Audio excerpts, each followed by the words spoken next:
And I was like, what is the problem? Cockroaches again? They were like, nah, nah. We have rats. And I was like, say what? We have rats? What do you mean we have rats?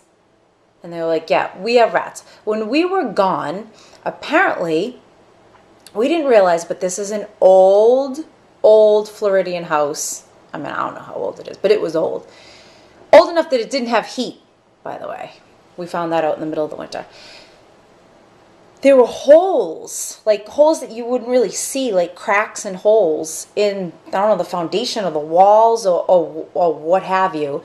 And when we were gone, the rats made their way into our house. And what I didn't realize, and I was so happy when we moved in, is we had orange trees and lime trees, like citrus trees. And we were like, yay, citrus trees! We're going to be eating fruit for free forever in our backyard. But I didn't realize that someone told me that rats live in those trees. There's citrus rats or something. They look like squirrels. And when we were gone, they made their way into our house and realized it was vacant, and they had themselves a great time, apparently. And they took over our house. They destroyed our house. They ripped apart the couches. They like ate a chair. That you could tell they were on our countertops because there were rat droppings everywhere, crazy everywhere, in my shoes, and just on the countertops, on the table. We had a bowl of oranges on the table, and I'm not really sure why we left a bowl of oranges when we went away, but we did. And they ripped apart the oranges, and they just went nuts. And my friend Lisa was the first one to come home before I did. And she said she got home and she was like, what is going on? And she said she turned around and one of the rats popped their head up through the trash and just looked at her. And she said, it was the size of a squirrel. And she ran out of there. She like bolted out of there. She was like, I can't even take this. So then she picks up my roommate Tito. They come pick me up. And after 36 hours of travel, I had to deal with this. So we call the exterminators. I'm pretty sure we called a different one this time. I don't remember, but I know for a fact it probably wasn't the same one. And they come, they take care of the rats. I'm not really even sure I don't know how they did it. We didn't stay home for a couple days, and I don't know, they lit off a bomb. I'm not really sure. But we did have to go in afterwards, and we had to clean everything because I'm getting nauseous thinking about it. I had to throw all my shoes away because I was like, no thank you, not wearing those shoes ever again. And we scoured the whole place. And so the rats were gone. Thankfully, I don't even know how many there were. They had to have been millions from the way it looked. So that's not all. I'm not done yet. The rats are gone. The cockroaches are gone. We go away for Christmas break. This time I flew because I wasn't dealing with that train again. That was ridiculous. So I fly. We come back. Lisa and I come back. My roommate Tito's already home from Puerto Rico. And Lisa and I are sleeping in the living room because it's December in Florida and it's not freezing, but it's pretty cold. And all we had was a space heater, one space heater. So we slept in the living room together. I know. And I'm asleep and my roommate Tito taps on my shoulder. Taps again. Taps again. Joey, Joey, Joey, wake up, wake up. I was like, what, Tito, what? Sleeping. He goes, there's a snake in my room. And I was like, what? A snake in your what? You kidding me? Like, go back to sleep. You're so annoying. He's like, Joey, there's a snake in my room. And I was like, dude, seriously? Is it a garden snake? Because if it's a garden snake, can't you just pick it up and throw it outside? Like, you're not usually afraid of this stuff. Just throw it away. And he was like, no, it's a big snake. And I was like, he's like, just come with me. So he convinced me to go with him to his room.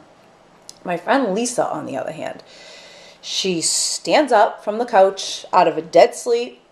She grabs her pillow. She puts on her eyeglasses, puts on her purse, and she just marches right out of the house and says, I've had enough. I'll meet you in the car. So we were like, all right, we'll see. We go into his room and we go and we look up into his closet. So in his closet's doors were open, and in his closet was a hole like this big, okay, up in the corner. So we had to duck down a little bit. And he was like, just look up there.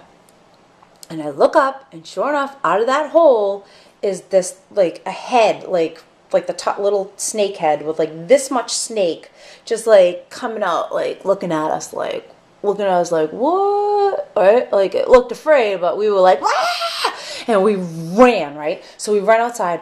We call animal control or the police. I didn't know who do you call for a snake. I'm not sure. So we call, I think it was animal control. We should have called the news. And animal control comes, so we go back in the house when animal control, I was like, yeah, I'm tough now because I have animal control because they have like tools and flashlights and stuff. And we go back in with them. And by this time, the snake had taken its head and gone back up into the hole, but its body was hanging out, like oozing out of the hole. And this thing's body was like fatter than the hole, like fat, just hanging out of this hole. It was, ugh, it was nasty. So animal control goes, and they're looking at it, and they don't hurt any animals. So they were like, well, you know, we got to get it down. It's in the attic, which I didn't even know we had an attic, but apparently we have like this little tiny attic. And they wanted to like pull some boards down in the closet, but my landlord wouldn't let them. So I don't know if they went up to the attic or whatever. And the woman comes outside and she says to me, because now I'm outside, because I'm all set. And she says, well, it's a boa constrictor. And I was like, what? A boa constrictor in my house? Lady, are you all right? Are you sure? She was like, yeah, that's a boa constrictor. She goes, and you know what? She goes, that thing looks great. Really? Looks great? She goes, yeah, and he has cobwebs on him. And I'm like, I don't even know what that means. I don't know. Can't even imagine why a snake would have cobwebs on them. And she said, well, the reason why he has cobwebs on him is because he's probably been up there for a long time, like months and months. He had cobwebs all over him. And I was like, awesome. So we've been living with the boa upstairs for like 6 months. And she's like, yeah. And he looks great because he's really well fed. What was he eating? Hello? Rats? So I don't know what was going on up there in the attic for 6 months. I don't know if... I don't know what rats eat. Maybe rats eat cockroaches. I don't know, like maybe at first the rats were eating the cockroaches, the snake was eating the rats. We had this food chain circle of life thing happening up in our attic while we're just living down below, like just trying to live. And I was disgusted. So they finally got the snake out, and it turned out to be an 8-foot boa constrictor. Cockroaches, rats, plural, and an 8-foot boa constrictor. That's what I lived with. Now, we left that house, never went back again, just to pack and leave. Our landlord wanted to sue us because we were breaking our lease, and I was like, have fun with that, okay? Because I basically live in a jungle. I was waiting for an elephant to run by. And so we left, and we never went back. And that's my rat story, but it's also a rat / cockroach / boa constrictor story, I guess. So, sorry, Shalene, I think I one-upped you on that one. And thanks for listening to my story. Bye.